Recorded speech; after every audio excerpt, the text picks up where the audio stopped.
Welcome back to Face Off as we move to the NHL, and these guys right here, the Philadelphia Flyers. Toast. Picking up Steve Mason in a trade a couple weeks ago, guys.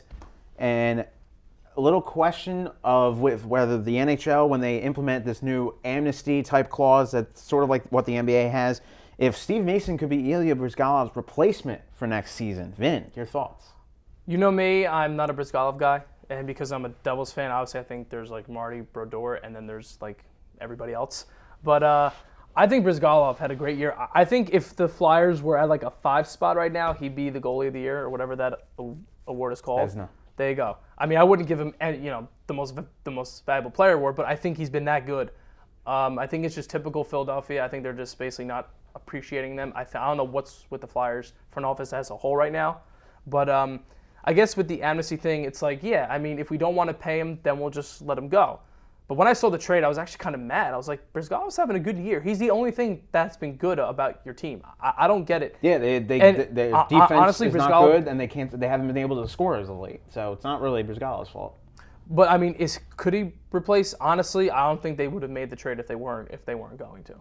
Yeah, it's very interesting. He's coming to the Devils. Could he, in terms of can he be the starter for the Flyers and be successful? I don't think so. Steve Mason has shown nothing since his rookie year in 2007. He's not the answer to like your problems. Yeah, Steve Mason has shown nothing in terms of being a good top-tier goalie in the league since his rookie year of 2007. He's been nothing since then. And Briz, like you said, he's had a decent year, way better than last year. But like you said, it's not his fault. The defense is horrible. They haven't been able to score lately, so it's not his fault. Like you said, the money thing, I could see them maybe amnesting Briz and trying to bring him back with a restructured deal. It's like, okay, we're going to let you go, but we want to bring you back as a restructured deal. Because like you said, he's making a lot of money. And with the problems this year with their defense and scoring, maybe they want to try to get more players. They need the cap space to do that. But I don't think Steve Mason is your good replacement in terms of leading you somewhere, at a high level. Yeah. You agree? Absolutely. Well, let's get your take on the Devils then. They were in first in the conference. Can you believe it? At the start of the season for Marty, like 2 months ago, and then out of the playoffs, they've lost 10 in a row. I believe they're in 10th. They got 40 points. Yeah. Right. They're in the 10th spot. They're on the verge of missing the playoffs. Who's to blame?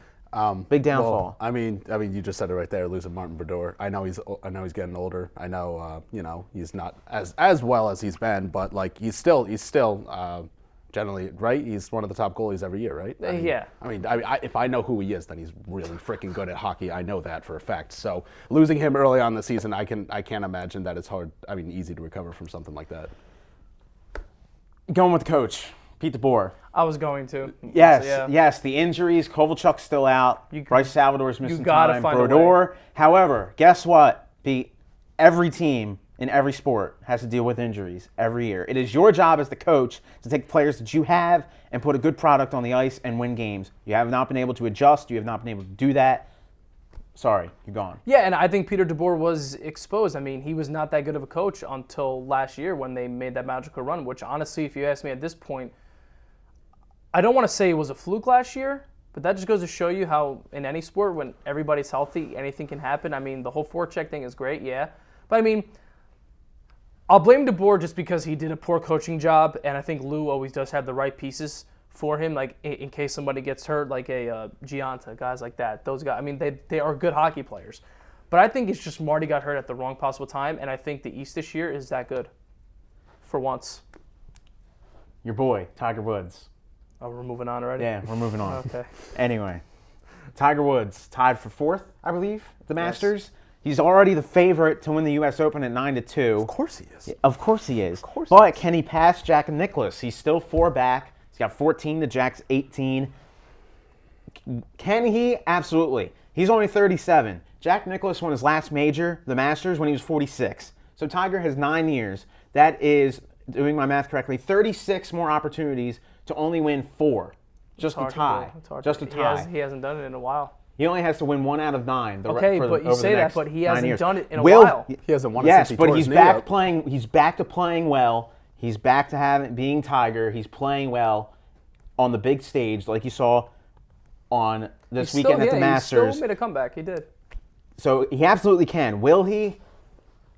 I think he can. I think he will. I think he will. He's still young in terms of golf age at only 37. I think he can do it. It's an old man's game.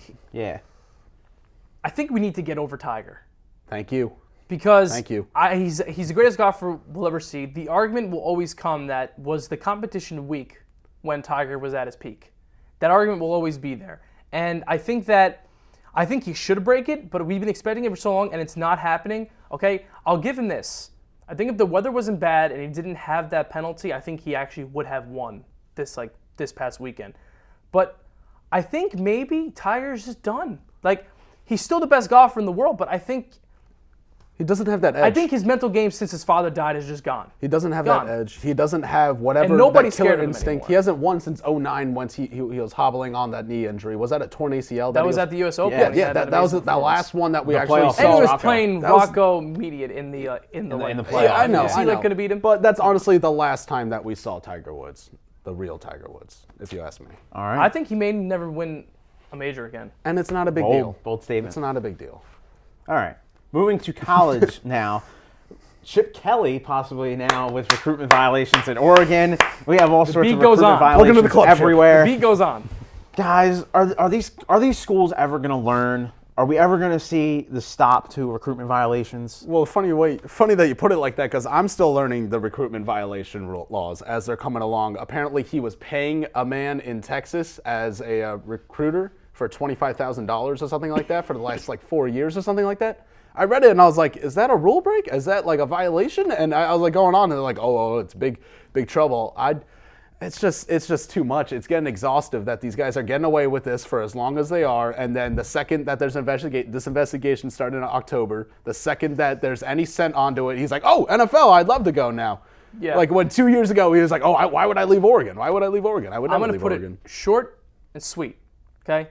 It's the NCAA's fault, okay? Because, honestly, it could be avoided if the NCAA did their job properly, and Pete Carroll and Chip Kelly you should find these coaches, whether they're at the program or not, find them, take money out of their pocket somehow. That's how you somehow put a stop to it.